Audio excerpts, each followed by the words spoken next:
Big Radio, le grand show de l'info, Martin Arnal.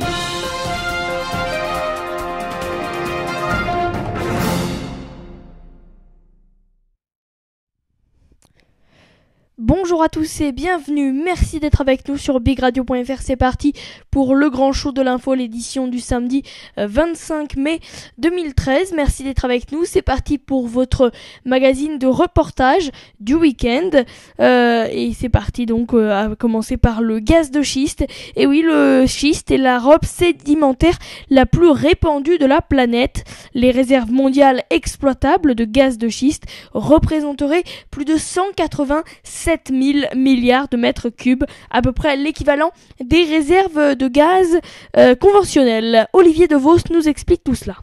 Le schiste est la roche sédimentaire la plus répandue sur la planète. Certains schistes contiennent du méthane piégé dans leurs fissures. Les réserves mondiales exploitables de gaz de schiste représenteraient plus de 187 000 milliards de mètres cubes, à peu près l'équivalent des réserves de gaz conventionnelles. Près de la moitié se trouve en Asie et en Amérique du Nord. À la différence des réserves conventionnelles, la roche est ici à la fois source et réservoir. Il est donc impossible de pomper comme dans les poches de gaz naturel. Les quantités de gaz de schiste par mètre cube de roche sont très faibles et son extraction est techniquement complexe. L'une des techniques est la fracturation hydraulique. Avec un derrick, on perce d'abord en profondeur pour atteindre la couche des schistes. Le forage se poursuit horizontalement, souvent sur plusieurs kilomètres. Ensuite, d'énormes quantités d'eau sont injectées, elles cassent les schistes, libérant le gaz. Cette technologie nécessite non seulement des millions de litres d'eau, mais aussi l'addition de nombreux produits chimiques. Si une moitié de l'eau peut être récupérée, l'autre moitié peut se diffuser jusqu'aux nappes phréatiques, risquant de polluer l'eau potable. Une autre source de pollution est constituée par les inévitables fuites de gaz au cours de l'extraction, le méthane contribuant beaucoup à l'effet de serre.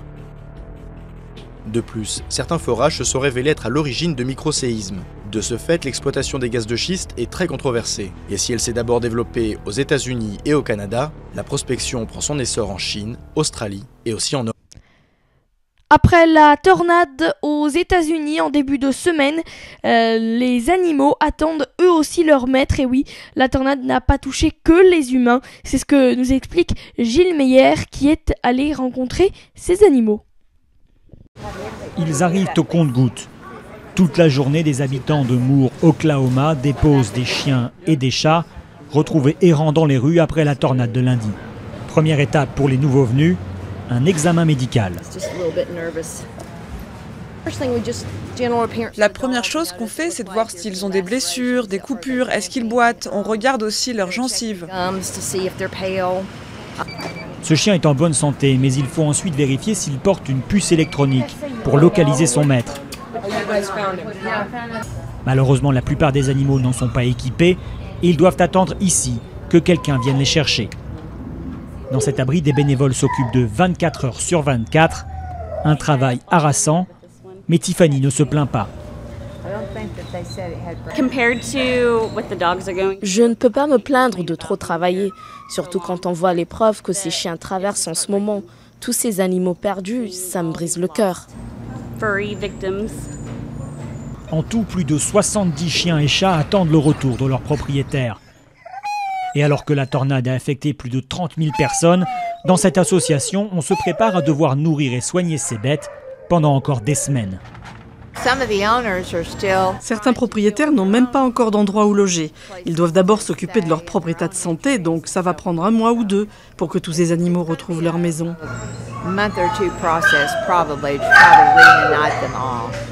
Yolanda, elle, fait partie de ceux qui cherchent encore. Son chat et ses 4 chiens ont disparu lors de la destruction de sa maison.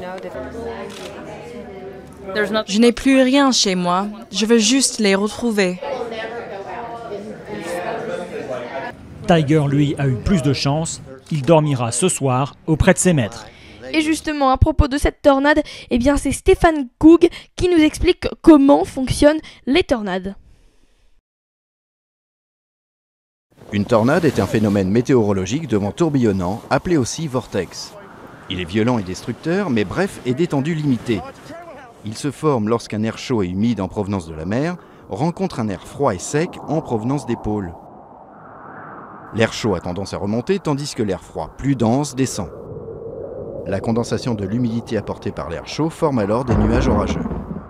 Les deux masses d'air s'enroulent l'une autour de l'autre sans se mélanger, naît alors parfois un entonnoir nuageux, signe visible d'un début de tornade. On parle réellement de tornade lorsque le tourbillon touche le sol. Les spirales d'air ascendants peuvent alors exprimer leur potentiel destructeur, directement lié à la vitesse des vents. Ce potentiel est aujourd'hui décrit par l'échelle dite de Fujita améliorée. La majorité des tornades sont classées au niveau 0, avec des vents de 105 à 137 km/h. Elles peuvent faire quelques dégâts et arrachent parfois quelques tuiles des toits. Les tornades de niveau 5 dépassent, elles, les 320 km/h et peuvent atteindre 500 km/h. Elles emportent les maisons et sont capables de projeter une voiture à 100 mètres. Les tornades apparaissent un peu partout sur la planète, mais c'est aux États-Unis qu'elles sont de loin les plus fréquentes. Il s'en forme plus de 1000 par an. Une partie du Midwest américain réunit les conditions idéales pour leur formation. C'est la Tornado Alley. Au printemps, l'air froid des Rocheuses et du Canada descend dans les grandes plaines, tandis que l'air chaud et humide remonte du golfe du Mexique. L'affrontement des masses provoque alors de nombreuses et puissantes tornades.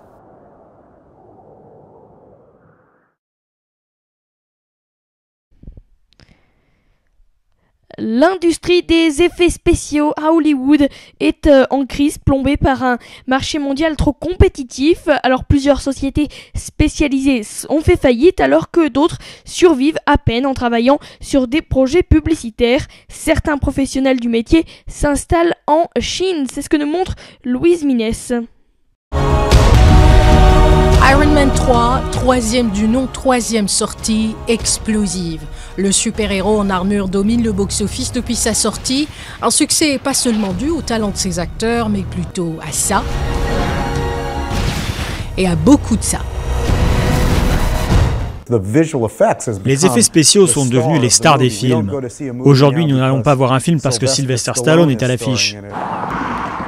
Ce sont des artistes de Digital Domain qui sont derrière le succès d'Iron Man 3. Ça ne les a pourtant pas sauvés de la faillite. Un sort partagé par plusieurs entreprises à Hollywood.